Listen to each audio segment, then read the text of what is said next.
Sveiki dar kartą brangieji, taigi paskutinė mūsų stotelė, mūsų paruošto maisto kainų reidė. Kodėl mes esam Kavoj, tai tuoj pabandysim paaiškinti. Taigi gal prisimenat, šį pavasarį mes darėm apžvalgą, kad Maxima numušė kavos pupelių kainą, po to vasarą išplėtė tą kavos pupelių kainų numušimą. Ir esmė buvo tokia, kad vietoj to, kad gainioti mus ir gaudyti nuolaidas nuo aukštų kainų, reiškia, ir varinėti pirmyn atgal iš vieno tinklo į kitą, Maxima pradėjo laužyti šitą taisyklę ir, reiškia, pasakė, kad nuo šiolei pas jos bus pastoviai tokia kaina, kad nereikėtų, reiškia, tų akcijų gaudyti. Taigi dabar jinai išplėtė šitą akciją į paruoštą maistą.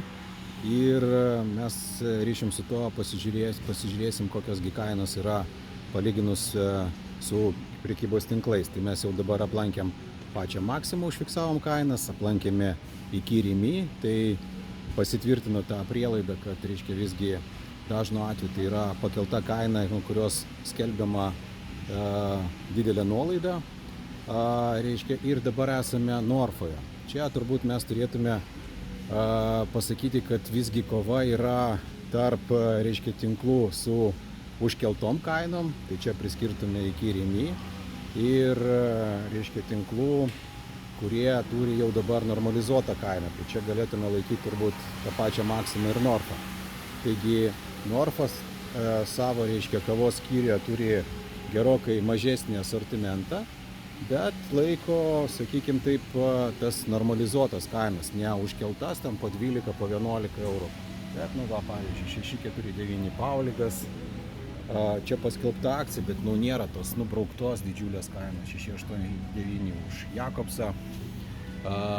Reiškia, Lavaza pas jos kainuoja 250 gramų, vėlgi akcija 599, bet nėra jokios tos nubrauktos, reiškia, kainos ir panašiai. Tai einam dabar pasilyginti tą, ką mes užfiksavome Maximoj, su paruoštų maistu, kuris yra Norfoje. Na kągi, pabandysim palyginti ant palyginamųjų pozicijų, kurias fiksavome. Gal ne viską pavyks palyginti, nes kai kur matau, kad kainų per kilogramą nepamatysime, bet pasižiūrėkime. Taigi, kepti bulviniai blynai su mėsa Norfa 5,99, Maxima 5,99, kaina sutampa. Žemaičių blynai 150 gramų, 99 centai, kilogramo kaina 6,60 €. Žemaičių blynai Maximui buvo sufasuoti po 130 gramų, kilogramo kaina 6,85. Galim sakyti, apytiksliai panašu. Toliau Kyjivo kotletas su sviestu. Nieko, aš tik tai įsirašysiu.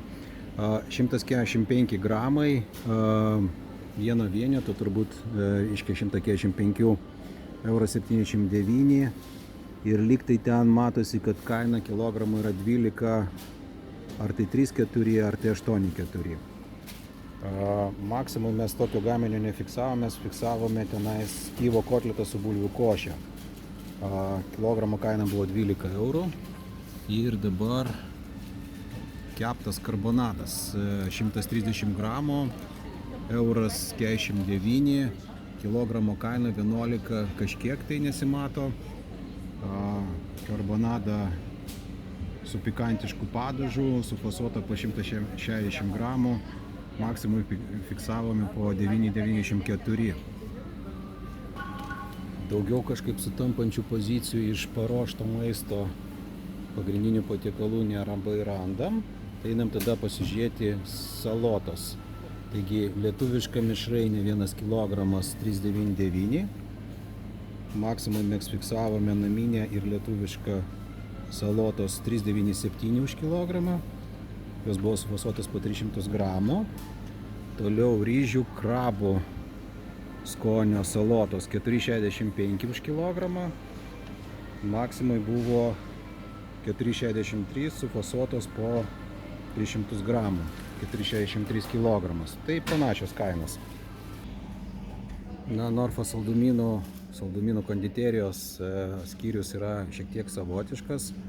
Čia labai sunku iš tikrųjų ir surasti ką nors panašaus, bet radom medaus tortas su želė gabaliukais.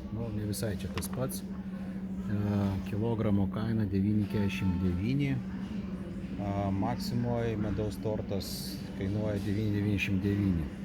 Tai apibendrinant galima būtų sakyti, kad turime du tinklus, kurie jau pradeda taikyti arti, reiškia, realių kainų kainodarą.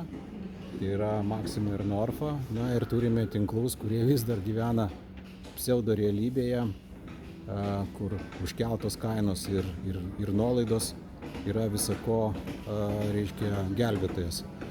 Tai aišku, tai nėra pakolkas visas asortimentas, tai yra tik tai dalis asortimento, kava, paruoštas maistas. Reikia tikėtis, kad šita iniciatyva plėsis ir ilgainiui bėgant mes turėsime normalias kainas ir galėsime be streso apsipirkinėti tai, ko norim, o ne tai, ant ko dabar yra nuolaida. Tai ką, tiek iš kainų reido apie paruoštą maistą. Gero visiems savaitgalio.